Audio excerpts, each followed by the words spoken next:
Be me, earnest, mid-30s, creeping up, senior dev at a solid mid-tier tech company. The job checks all the boxes: reliable pay, problems worth solving, coworkers who don't make life harder than it needs to be. I keep to myself. Headphones on, minimal razgovora, just clearing tasks and moving on. No interest in office games or climbing over people, just writing clean code, drinking too much coffee and watching the paycheck hit. Honestly, that setup worked for me. And for the longest time, the company ran on that same logic: performance mattered. Deliver results, you move up. Fall behind, you don't last. Straightforward system. Our HR department was run by a woman who was a few years from retirement. She was a nice lady, mostly just processed payroll and made sure the fire extinguishers were up to code. Nobody ever really thought about HR. It was just a background function like the electricity or the plumbing. Then she retired. The CEO sent out a company-wide email thanking her for her service and announcing they were bringing in a new director of human resources to modernize our corporate environment. A few of us in the engineering department kind of shrugged. Modernize? What? Are we getting better coffee? Standing desks? None of us had any idea what was coming. A few weeks pass. The new HR director is announced. Her name is Marjorie. Her welcome email includes a professional headshot. She has that very specific, severe haircut and a smile that doesn't reach her eyes. The email is full of corporate buzzwords: synergy, paradigm shift, proactive engagement, fostering inclusivity. It reads like it was written by a machine that was fed every bad LinkedIn post from the last 5 years. I delete it and get back to debugging a memory leak. Not my department, not my problem. The first sign of trouble comes a week later. An all-hands meeting is called, mandatory attendance. The CEO gets up on the small stage in our main conference room. He looks a little uncomfortable.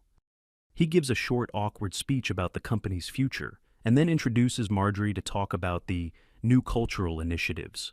Marjorie steps up to the podium. She's wearing a pantsuit that looks more expensive than my car. She scans the room with that same non-smile. She starts by talking about how honored she is to be here, to help guide us into a more equitable and forward-thinking future. I'm already tuning out, thinking about a recursive function I'm stuck on, but then the words she's using start to cut through my daydreaming. She's not talking about business, she's talking about society. She's using phrases like patriarchal structures and unconscious bias in tech. In a corporate meeting, a few of the other engineers are exchanging glances. The marketing department seems to be eating it up. She clicks to the next slide in her presentation. The title is The Trust and Safety Initiative. Sounds harmless enough. Marjorie explains that to build a truly safe and inclusive workplace, we need to reevaluate how we handle interpersonal conflicts. She says that historically, corporate structures have failed to protect the most vulnerable members of the team. Then she says it. The core tenet of the new policy is a simple one: believe all women. She doesn't use those exact words, of course. She buries it in layers of HR speak. It's framed as, we will proceed with the presumption that the report of any female-identifying employee is made in good faith and is an accurate reflection of their experience. She goes on to explain that any accusation made by a woman against a man will be considered true by default. The burden of proof, she explains with a triumphant gleam in her eye, is now on the accused to prove his innocence. A cold silence falls over the room. You can physically feel the air pressure change. Every man in that room, from the interns to the senior VPs, just had the floor drop out from under him. One of the older guys from the sales team, a guy who's been with the company for 20 years, raises his hand. He asks, "So, just to be clear, if a complaint is made, there's no investigation before action is taken? It's just automatically believed?" Marjorie gives him a look that could curdle milk. She says that questioning a woman's lived experience is a form of silencing, and that this company will no longer be a part of that toxic cycle. She says the investigation is about determining the consequences for the perpetrator, not about verifying the victim's truth. He slowly lowers his hand, a stunned expression on his face. The message is crystal clear. Men are guilty until proven innocent, and there is no mechanism to prove innocence. The meeting ends a few minutes later. Nobody claps. We all just file out of the room in silence. The atmosphere in the office is never the same again. The very next day, the change is palpable. The usual morning banter by the coffee machine is gone. It's replaced by a quiet, efficient line of people getting their coffee and immediately returning to their desks. The men are terrified. I see a junior manager walk over to a female employee's desk to ask a question about a report. He physically stands a good 5 feet away from her desk, like it's radioactive. He keeps his hands clasped behind his back the whole time. The conversation is brief, formal, and he practically sprints back to his own cubicle. Lunch tables self-segregate. The men all sit together, or eat at their desks. The women sit together. The easy mixed group camaraderie we used to have is just gone. Collaboration dies.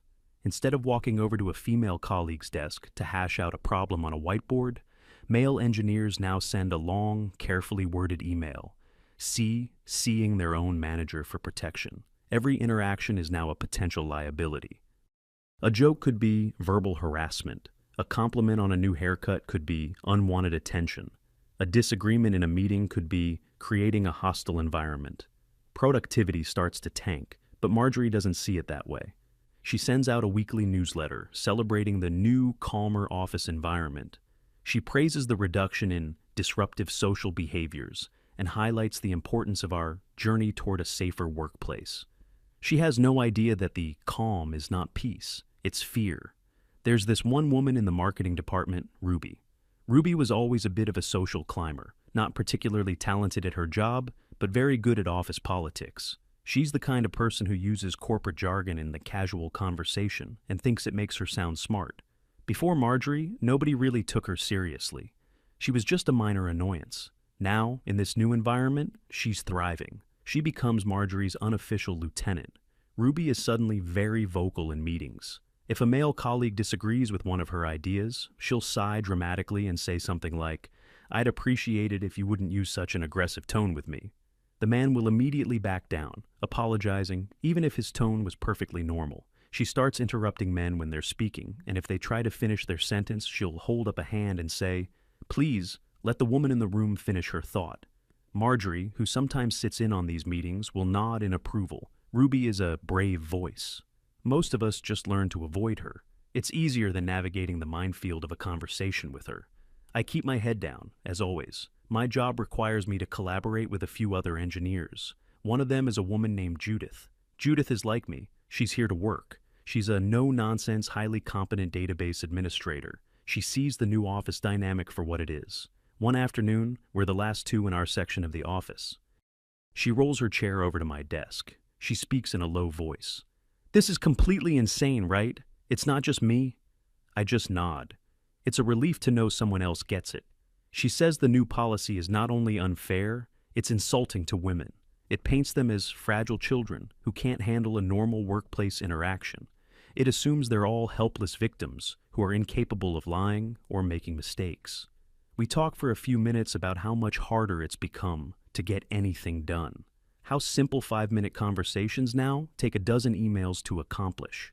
It's a brief moment of sanity in the middle of the madness. It doesn't last. A few months into Marjorie's reign, the lead engineer on my team announces he's leaving. He got a better offer at another company. Privately, he tells a few of us that he just can't work under this new policy. He has a wife and kids, a mortgage. He can't risk having his entire career and life destroyed by a single baseless accusation. His departure creates a power vacuum. The lead engineer position is a big deal. It comes with a significant raise, more responsibility, and a real say in the technical direction of our projects. Everyone in the department knows I'm the logical choice to replace him. I've been on the team the longest, I've mentored junior developers, and I designed the architecture for our 2 most profitable products. My manager pulls me aside and tells me the job is mine to lose. Just go through the formal application process, and it should be a slam dunk. I update my internal resume and submit my application the same day the posting goes live. I'm feeling pretty good about it. For the first time in months, it feels like merit might still matter in this place. Then, a week later, the list of internal applicants gets posted, as is company policy. There are 2 names on it, mine and Ruby's. I literally laugh when I see it. It has to be a joke. Ruby works in marketing. She has 0 technical background. I'm not even sure she knows what a variable is. Her job is to write blog posts about our products, not to build them. I walk over to Judith's desk. "Did you see who else applied for the lead position?" I ask. She's already looking at the list on her monitor. She just shakes her head in disbelief. "She can't be serious," Judith says. "She doesn't meet a single one of the qualifications in the job description." "Maybe she clicked the wrong button," I suggest, trying to find a rational explanation. "No," Judith says, her eyes narrowing. "She's serious. And you know who she's been having lunch with every day for the past 2 weeks?" I don't have to guess. Marjorie. A sick feeling starts to form in the pit of my stomach. Suddenly, this isn't funny anymore. The interview process is a farce. My interview is with my own manager and the VP of engineering. It's a formality. We spend an hour talking about my vision for the team, future projects, and technical challenges. It feels more like a strategy session than an interview. At the end, my manager basically winks and says, "We'll be in touch." I know I've got it. But then I hear about Ruby's interview. She didn't interview with the engineering department. Her interview was a closed-door meeting with the VP of engineering and Marjorie. This is completely against protocol. HR is supposed to be a neutral party in the hiring process, not an active participant in the interviews, for a technical role they know nothing about.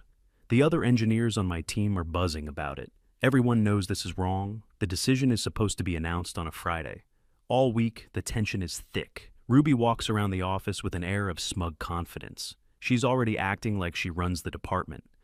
She starts making suggestions in our team's communication channel about our workflow inefficiencies and how we need to be more agile in our creative process.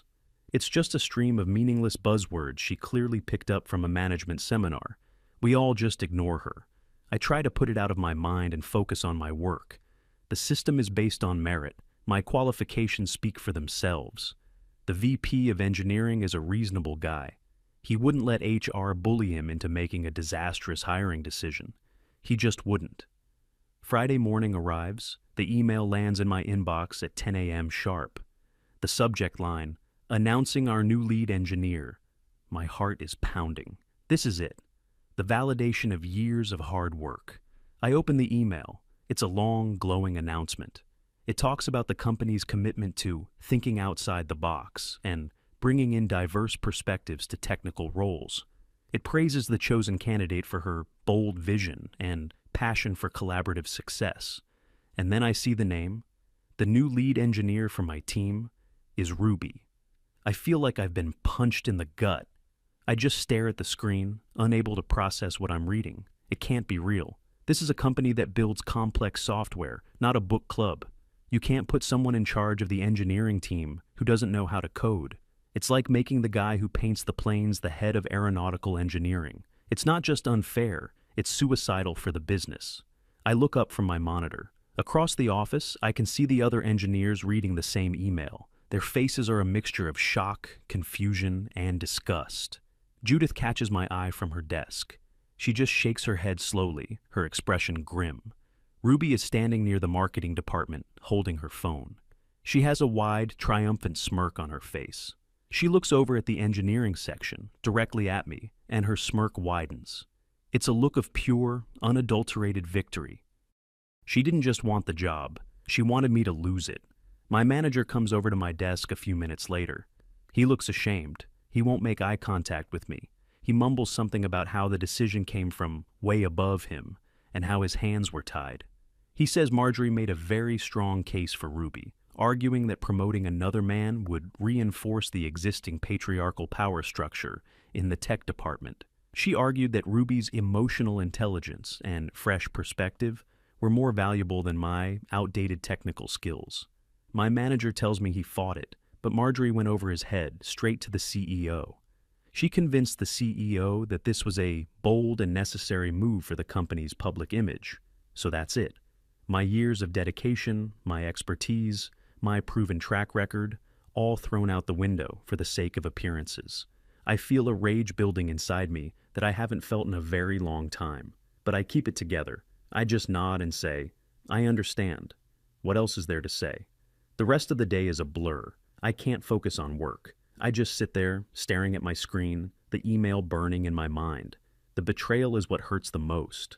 I thought I was part of a team, working toward a common goal, But I was wrong. I was just a pawn in someone else's ideological game.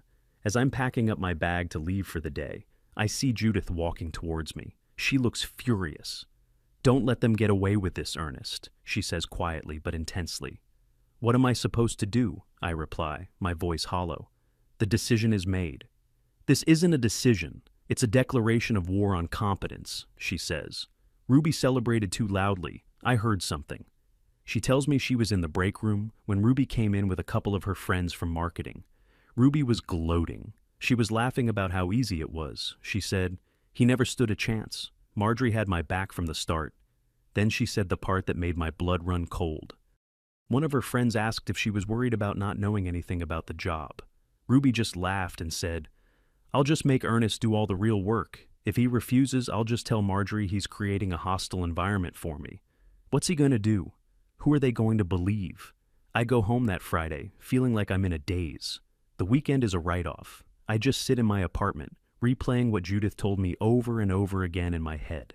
She's going to make me do her work, and if I refuse, she'll ruin my life. It's a perfect trap. There's no way out. If I go to HR, I'm a man complaining about a woman. Marjorie will see it as me trying to preemptively silence Ruby. If I do her work for her, I become her subordinate. I'll be doing my job and the lead engineer's job, while she takes the credit and the salary. If I refuse, she pulls the trigger. My first instinct is to just quit, just walk away from the whole mess. But I've been with this company for almost 8 years. I have vested stock options, I have a good salary. Finding a new job at this level isn't something you do overnight. And more than that, it feels wrong to be forced out by someone like Ruby. Why should I be the one to lose everything because she's a manipulative snake? By Sunday night, I have a plan, or at least the beginnings of one. I'm not going to quit, and I'm not going to be her workhorse. I'm going to be meticulously, painfully professional. I will do my job, and only my job. I will be polite, formal, and distant. And I will document everything, every conversation, every email, every meeting request. I buy a new notebook and start a log, date, time, interaction, and a summary of what was said. It feels a little paranoid, but I know what's coming. I need to be ready. Monday morning is a nightmare. Ruby calls a team kickoff meeting at 9 a.m. We all file into the conference room. She's standing at the front by the whiteboard, holding a marker. She spends the first 20 minutes talking about her vision for the team. It's an incoherent word salad of marketing buzzwords. We need to leverage our core competencies to create a more dynamic synergy. Let's blue sky some disruptive innovations. She's not saying anything. It's just noise. Then she tries to talk about our current project. It's immediately obvious she hasn't read a single line of the project documentation. She keeps getting technical terms wrong. She calls a database a data cloud and refers to the backend API as the magic box. The junior developers are looking at each other, trying not to laugh. The senior guys just have dead eyes. I just sit there, silent, taking notes. After her monologue, she turns to the team. "So, what are the current action items and deliverables?" The room is silent. That's her job. As the lead, she's supposed to know that. She's supposed to set the action items. Finally, one of the other senior guys speaks up and gives her a brief, simple overview of our current sprint. She nods like she understands, but her eyes are blank. The meeting ends after an hour. We accomplished nothing. We actually went backwards because now we're all confused about her expectations. This becomes the new normal.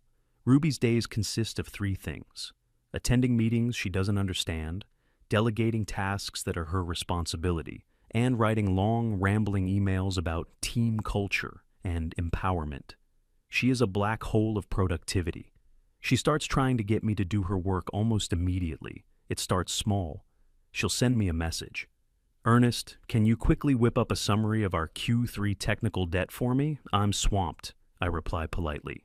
"Hi, Ruby. I'm currently focused on ticket number 742, which is a high-priority bug fix. The data you're looking for can be generated using the standard Jira reporting tool. Let me know if you need the link to the documentation." I log the exchange in my notebook. She doesn't reply, but a few minutes later, I see her ask one of the junior developers the same question. He, eager to please the new boss, spends the next 2 hours doing it for her. She gets more brazen. A week later, she has to give a presentation to the VP of engineering about our project timeline. This is a huge part of the lead's job. The day before the presentation, she walks over to my desk. "Ernest, I need you to build out the slide deck for tomorrow's meeting," she says, not even phrasing it as a question. "I'm not familiar with the presentation requirements," I say calmly, not looking up from my code. "That's something the lead usually handles." "I'm the lead, and I'm telling you to do it," she says, her voice taking on a sharper edge. "My current workload is at capacity with the tasks assigned to me," I reply, my eyes still on my screen. "I won't be able to get to it." I can feel her staring at the back of my head. The whole department is quiet, listening. After a long, tense moment, she huffs and walks away. The next day, she gives the presentation. It's a disaster. The slides are a mess, and she can't answer any of the VP's technical questions. He looks visibly annoyed. I feel a small sense of satisfaction. Maybe this will all blow over. Maybe they'll see how incompetent she is and fix their mistake. I am, of course, completely wrong. Her public failure doesn't chasten her. It infuriates her. She now sees me as the one who embarrassed her. I am the problem. The trap is about to be sprung. It happens a few days later. It's late in the afternoon. I get an email. It's from Marjorie. The subject is meeting to discuss a workplace matter. It requests my presence in her office in 15 minutes. My blood runs cold. This is it. I take a deep breath. I grab my notebook. I log out of my computer and walk towards the HR office. My heart is hammering against my ribs. The HR office is on a different floor, in a quiet corner of the building.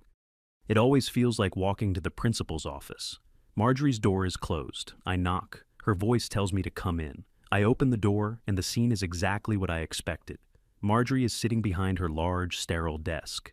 She has a grim, official expression on her face. Sitting in one of the chairs in front of her desk is Ruby. Her face is red and blotchy, and she's dabbing at her eyes with a tissue. She's putting on the performance of a lifetime. She looks at me as I walk in, then quickly looks away, as if she can't bear to see me. "Close the door, Ernest," Marjorie says. Her tone is icy. I close the door behind me. There's an empty chair next to Ruby. I don't take it. I remain standing. "Ruby has come to me with some very serious allegations about your behavior," Marjorie begins, folding her hands on the desk. She doesn't look at me. She's looking at a file in front of her, my employee file. "She has reported a pattern of intimidating and hostile actions on your part, creating an environment where she feels unsafe and unable to do her job." I wait for her to continue, to give me specifics. She doesn't. I look at Ruby. She's refusing to make eye contact, just staring at the tissue in her hands. "I don't understand," I say, my voice steady. "Can you provide a specific example of this behavior?" Marjorie finally looks up at me. Her eyes are full of contempt. "We are not going to put the victim on trial here, Ernest," she says, reciting the line I knew was coming. "Ruby has described a consistent pattern of aggression. Your dismissive tone, your refusal to collaborate, your use of condescending language. It's all part of a campaign to undermine her authority because you can't handle a woman in a position of power. So that's the narrative. I'm not a disgruntled employee who was unfairly passed over for a promotion. I'm a misogynist who can't take orders from a woman. It's cleaner that way, simpler. My mind is racing. This is a he said, she said situation, and they've already decided who he and she are. That's not true, I say. All of my interactions with Ruby have been professional. I have a log of our communications. I hold up my notebook. Marjorie scoffs, a literal audible scoff. "You keeping a log on your female manager is, frankly, classic intimidating behavior," she says. "It's what perpetrators do to build a false narrative. I am in a completely circular logic trap. Any evidence I have of my innocence is reframed as evidence of my guilt." Ruby, seeing that Marjorie has everything under control, lets out a small, theatrical sob. "He just makes me feel so stupid all the time," she whimpers. "He uses all these technical words I don't know, and I know he's just doing it to make me feel small. This is the most absurd thing I've ever heard. I'm an engineer. I use technical words because that's the language of my job." "Ruby," I say, trying to keep my voice calm. "My job is technical. I have to use technical language to describe the work we do." "You see," Ruby says, looking at Marjorie with wide, tear-filled eyes. "He's doing it again." Marjorie holds up a hand to silence me. That's enough, Ernest. I've heard all I need to hear. She picks up the phone on her desk. Yes, security? I need an escort for an employee from my office to their desk, and then out of the building. Thank you. She hangs up the phone. The finality of it hits me like a physical blow. Effective immediately, you are suspended from your duties pending the completion of our investigation, she says, reading from a script now. During your suspension, you are not to have any contact with any employees of this company. You are not to access any company property or systems. A decision regarding your future employment will be made in due course. It's all just corporate speak for, you're fired, but we're going to drag it out to make it look like we did our jobs. There's a knock at the door. It's a security guard, a big guy I've seen at the front desk. He looks as uncomfortable as I feel. Marjorie gestures to the door. Please collect your personal items, and then security will escort you out. Ruby stays seated, watching me. The fake tears are gone. Her eyes are cold and hard. She won.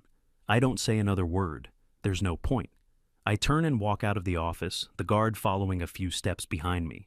The walk back to my desk is the longest walk of my life. It's a big, open-plan office. Everyone can see me. Everyone can see the security guard trailing me. Heads pop up over cubicle walls. Conversations stop mid-sentence. I can feel hundreds of eyes on me. I get to my desk. My hands are shaking slightly as I open my drawer to get my things. A coffee mug my sister gave me, a picture of my dog, the headphones I use to block out the world. I don't have a box. I just cradle the items in my arms. I look up and see Judith. She's standing by her desk, her face pale with shock and rage. She understands exactly what's happening. Most of the other faces are just confused. Some look away, embarrassed. A few of Ruby's friends from marketing are watching with barely concealed glee. I've been tried, convicted, and sentenced in the space of 10 minutes. And now, I'm being publicly shamed. The guard walks with me to the elevator. We ride down to the lobby in silence. He swipes his card to let me out the front doors. Sorry, man, he mutters as I step outside. The glass doors slide shut behind me. I'm standing on the sidewalk in the middle of a workday, holding a coffee mug and a picture frame. My access card is disabled. My career is in ruins. My name has been dragged through the mud, all because of a lie. I get home and collapse onto my couch. The adrenaline wears off and a deep, crushing despair sets in. What do I do now? How do I even start to explain this? If I apply for a new job, what do I say when they ask why I left my last one? I was suspended under suspicion of harassing my manager. Who would ever hire me after that? My reputation is gone. My 8 years of hard work have been erased. I feel completely and utterly alone. I spend the next day in a fog. I don't answer my phone. I don't check my email. I just sit there, staring at the walls. The silence is deafening. Then, late in the afternoon, my personal phone buzzes. A text from a number I don't recognize. Ernest, it's Judith. I am so sorry. I went to see Marjorie. It was useless. She wouldn't listen. She accused me of being a traitor to my gender. I am going to the CEO. This is not right, and I am not going to stand by and watch them do this to you. Don't give up. I read the message 3 times. Someone believed me. Someone saw the truth and was willing to fight for it, even at risk to herself. It's like a small candle being lit in a vast, dark room. It's not much, but it's enough to see by.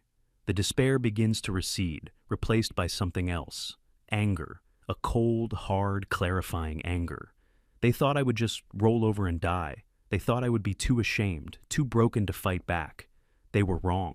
I pick up my phone. I open my web browser. I type in the search bar, employment lawyer, wrongful termination. Finding a lawyer is a strange experience. You're basically shopping for a professional who will fight for your life. I do a few consultations over the phone. Most of them are what you'd expect. They listen to my story, make some sympathetic noises, and then talk about their retainer fees. But the third lawyer I talk to is different. He's an older guy. His voice is gravelly, and he doesn't waste time with pleasantries. I tell him the whole story, the new HR director, the believe all women policy, the promotion I was denied, the false accusation, the public escort out of the building. I tell him about my logbook and about Judith and what she overheard. He listens to the whole thing without interrupting me once. When I'm finished, there's a long pause on the line. I'm starting to think he hung up. Then he says, Son, they didn't just fire you, they handed you a winning lottery ticket. He explains the legal situation in simple terms. The company didn't just create a hostile environment for men, they codified it. The Believe All Women policy is a corporate-sponsored engine of gender discrimination. My suspension wasn't based on an investigation, it was based on my gender. That's a textbook case of wrongful termination. Ruby's false accusation is defamation, slander. The public walk of shame with the security guard is intentional infliction of emotional distress. He tells me we're not going to just ask for my job back. We're going for the jugular. For the first time since this whole nightmare began, I feel a surge of hope. Not just hope, but power. I hire him on the spot. The first thing he does is draft a letter. It's a masterpiece of legal aggression. It lays out the entire case in excruciating detail. It names Marjorie and Ruby specifically. It cites the specific laws the company has broken. And it ends with a number, a very large number. It's the amount of money we are demanding in damages to avoid a public, protracted, and very ugly lawsuit. He tells me the letter is a shot across their bow. They can either pay to make this go away quietly, he says, or they can get dragged through the mud in open court. Their choice. He sends the letter via registered mail to the CEO's office. Now, all we can do is wait. Meanwhile, inside the company, Judith is making her own moves. She tells me later what happened. After her disastrous meeting with Marjorie, she didn't give up. She went home that night and wrote a long, detailed email. She sent it directly to the CEO. She laid out the entire timeline of events just as she saw them. The announcement of the promotion, Ruby's open jealousy, the conversation she overheard in the break room where Ruby plotted to get me, the blatant incompetence Ruby displayed as a team lead, Marjorie's refusal to listen to any evidence that contradicted her narrative, my public humiliation. She ended the email with a simple, powerful statement. I have worked for this company for 6 years. I have always believed it to be a place that values integrity and fairness. What has happened to Ernest is a stain on that reputation. It is not only morally wrong, it is a catastrophic business decision that has destroyed the morale of your entire engineering department. I urge you to investigate this matter personally before it is too late. She hits send. The CEO is an older guy, the founder of the company. He's a smart businessman, but he'd become a bit disconnected from the day-to-day operations. He hired people like Marjorie to handle the people stuff, so he could focus on the big picture. He trusted them to be competent. Judith's email is a wake-up call. It's from a trusted long-term employee. It's detailed, factual, and devoid of emotion. It's an alarm bell he can't ignore. And then, the very next morning, my lawyer's letter lands on his desk. Suddenly, it's not just an internal HR issue anymore. It's a multi-million-dollar legal crisis. The CEO, I'm told, moved faster than anyone had ever seen him move before. He immediately calls an emergency meeting. The attendees are himself, the company's top legal counsel, Marjorie, Ruby, and Judith. The atmosphere in the CEO's conference room must have been electric. The CEO starts the meeting by placing 2 documents on the table, Judith's email and my lawyer's demand letter. He looks at Marjorie. "Explain this to me," he says, his voice dangerously quiet. Marjorie, arrogant as ever, tries to take control. She launches into her usual speech about creating a safe environment, about the importance of believing victims, about how my lawyer's letter is just another example of male intimidation tactics. The company lawyer cuts her off. He turns to Ruby. "It's Ruby's last name," he says, his tone like ice. "In this letter, Mr. Ernest alleges that you willfully and maliciously fabricated a story about his behavior in order to have him removed from his position. Is that an accurate summary?" Ruby, who is used to being protected by Marjorie, is visibly flustered by the direct legal questioning. He was very aggressive towards me," she stammers. "Aggressive in what way?" the lawyer presses. "Did he touch you? Did he threaten you? Did he raise his voice?" "He used a tone," she says weakly, "and he refused to help me with my work." The lawyer stares at her. "He refused to do your job for you, so you filed a harassment complaint to have him fired. Is that correct?" Ruby's face turns pale. This isn't going the way she planned. The CEO then turns to Judith. "Judith, tell me what you heard." Judith calmly and clearly recounts the conversation she overheard. She repeats Ruby's gloating words verbatim. If he refuses, I'll just tell Marjorie he's creating a hostile environment for me. Who are they going to believe? The lawyer turns back to Ruby. Ms., Ruby's last name, are you aware of the legal definition of perjury? Are you aware that lying in a sworn deposition during a lawsuit can have criminal consequences? Ruby starts to tremble. The entire facade crumbles. She bursts into tears. Real tears this time, tears of panic. Through her sobs, she admits it. She admits she was angry about the promotion. She admits she exaggerated. She admits she knew Marjorie would take her side no matter what she said. She admits she made it all up. The room is silent except for her crying. The CEO just stares at her with a look of pure disgust. Then he turns his gaze to Marjorie. Marjorie is in a state of shock. Her face is ashen. Her entire worldview, her entire professional identity, has just been detonated in front of her. Her star victim just confessed to being a liar and a manipulator. The system she created wasn't a shield for the vulnerable. It was a weapon for the malicious. The CEO doesn't even raise his voice. Marjorie, he says, pack your desk. You have 1 hour. A security guard will be with you. He looks at the head of security, who was standing by the door. Please escort Ms. Ruby's last name out of the building. Her employment is terminated, effective immediately. Make sure she understands that the company is reserving all rights to pursue its own legal action against her for the damages she has caused. Ruby is led out of the room, sobbing hysterically. Marjorie just sits there, stunned into silence. Her career is over. She's not just fired, she's a pariah. No company will ever hire an HR director who created a policy that led to a multi-million-dollar lawsuit. The resolution for me comes quickly after that. The company's lawyers call my lawyer. They don't even try to negotiate. They agree to the full amount in the demand letter. It's a life-changing sum of money, enough to never have to worry about a paycheck again. They also draft a formal letter of apology, signed by the CEO himself. In the letter, they offer me my job back, with the promotion to lead engineer, plus a raise. My lawyer advises me to take the money and the apology, but to politely decline the job offer. You can never trust them again, son, he says. They didn't do this because it was the right thing to do. They did this because it was the cheapest option. He's right. I accept the settlement. The money is wired to my account. The official story for my departure is a voluntary resignation with a generous severance package. My record is clean. The final act of this whole drama plays out over the next few weeks. The CEO sends a company-wide memo. It announces that Marjorie is no longer with the company. It announces the immediate and permanent rescission of the Trust and Safety Initiative. The memo states that all future workplace complaints will be subject to a thorough, impartial, and evidence-based investigation, with a presumption of innocence for all parties involved until the facts are established. The reign of terror is over. Judith tells me the atmosphere in the office changed overnight. It was like a spell had been broken. People started talking to each other again. The fear was gone, but the damage was done. The company got a reputation. The story, without naming names, leaked onto tech industry message boards. Top talent stopped applying. Several of our best male engineers, the ones who had been quietly looking for new jobs ever since the policy was announced, resigned in the following months. The company survived, but it was wounded. It lost money, talent, and respect. All because one person was allowed to push their toxic ideology onto an entire organization.